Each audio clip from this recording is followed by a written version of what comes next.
Hello guys, my name's Aiden, and finally, after 10 years of suffering, I got revenge on my school bully. Some people think I went too far with my revenge, but after what he did to me, he deserved it. Ever since I was a kid, I had a hard time finding friends because I had social anxiety. Everybody noticed that I'm shy and made fun of me. But this one kid in particular was just evil. His name was Logan. His father was funding the school, so he always felt privileged. He would act out in front of teachers. He felt like he owned everything in the school. And he made every day a living hell. During class, I would sit in the back and doodle in my notebook, creating these crazy fantasy characters, and he would just take my notebook and point out that I looked like one of those dwarfs I was drawing. Because of my love for fantasy, he would call me names like Goblin or Dwarf. I had no idea why he was so mean to me. But eventually, I found one person that seemed to get me. He was an IT teacher. When we started going to IT class, I got interested in programming. So he would let me spend school breaks in his class in front of the computer. And I felt safe being there. But my happiness didn't last for long. One time during the class when I was in the toilet, Logan came up to my computer and deleted my project. I came back, saw that, and started crying. And of course, Logan laughed his ass off. The teacher took my side and told him that he was getting detention for what he did. He got so angry. He started ranting, "Do you even know who I am?" You know, all this my rich daddy talk. And I felt so happy because finally someone stood up to him. But the next day, I came into the class and I saw the teacher's things missing. Another teacher came and told us that our IT teacher had to take a leave of absence. Logan turned to me and smiled. It was his fault. He was making my life miserable, and he took the only good thing from me. My emotions got the better of me. I came up to him, holding my fist, ready for a fight. "Careful, Goblin, I can throw you out too," he said while smiling. And the worst thing is, I knew he could. I cried for the whole evening. Honestly, I felt powerless. Anytime I'd find something that made me happy, he had to take it from me. The only good thing was that there were only a couple of months until graduation, and I got into a college that was far away from there. And I knew that little brat didn't get in. With his grades, even his father couldn't bribe him into college. And that felt like a win. When I got to college, I decided to just focus on school and stop being the weird kid. But I didn't follow my plan. I remember I was unpacking my stuff in my new room and I found my old notebooks there. I started turning page after page, discovering this fantasy world that I nearly gave up on, and then this idea hit me. I was studying programming and I had these drawings. All I needed was to combine them. I started developing a video game and working on it like crazy. I worked days and nights, filling myself with coffee and excitement.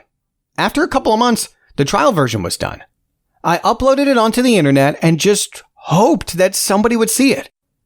At first, it didn't draw any attention, and I almost forgot about it when I heard somebody in my class talking about it. I rushed to my computer, checked, and saw that it had blown up. It had like 10,000 downloads. I couldn't believe it. And pretty soon, my life changed for good. I was sitting in my room working when I got a call from one tech company saying that they'd like to talk with me about investing. I set up a meeting and hung up, scared, was shocked. Is this really happening? I was only 18 and already making a name for myself. I went to the meeting, anxious. I was scared that when they'd see me, they wouldn't want to invest in my game. But as soon as they asked me about my full vision for the game, I felt my passion overcome my anxiety, and I started telling them all my ideas. They actually seemed interested, and at the end of the meeting, they told me that they're going to give me enough money to fully implement them. The first couple of months, it was only me and a couple of my colleagues working from home. Then, it expanded. I rented an office and hired a whole team. I felt at the top of my game when I saw this ghost from my past. We were hiring illustrators and had them coming up for interviews. A couple of other shareholders and I were sitting in the meeting room talking with potential illustrators one by one. I was getting tired, but my assistant said that there's one more waiting in the hall. My colleague told me that his old friend asked him to get his son an interview. The doors opened and I saw Logan. I couldn't believe it. It was him. But of course, who else would use his father's influence for a job? He came into the meeting room all confident and arrogant, but then suddenly our eyes met. I saw a life flashing before his eyes. Then he quickly turned his eyes away and started shaking hands with everybody like he didn't see me. When he came up to me, he introduced himself. "And your name is?" he asked me. There was no way he didn't remember me.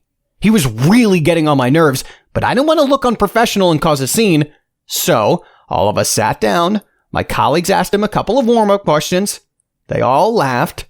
I was getting more and more furious. Then he showed his works. To my surprise, they were really good.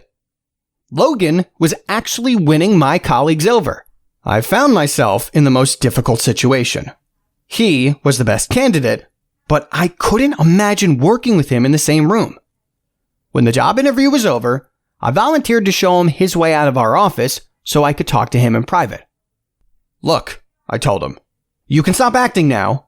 I will give you this job, but I'd like you to apologize for everything I went through, you know? This is all I ask." I thought maybe finally I could move on from my past experiences. He looked straight into my eyes, and my heart nearly dropped. I couldn't believe that he will finally own up to it. Then he laughingly said, "What do you mean? We were just kids teasing each other, and you have to admit you were a real dork." My blood started boiling.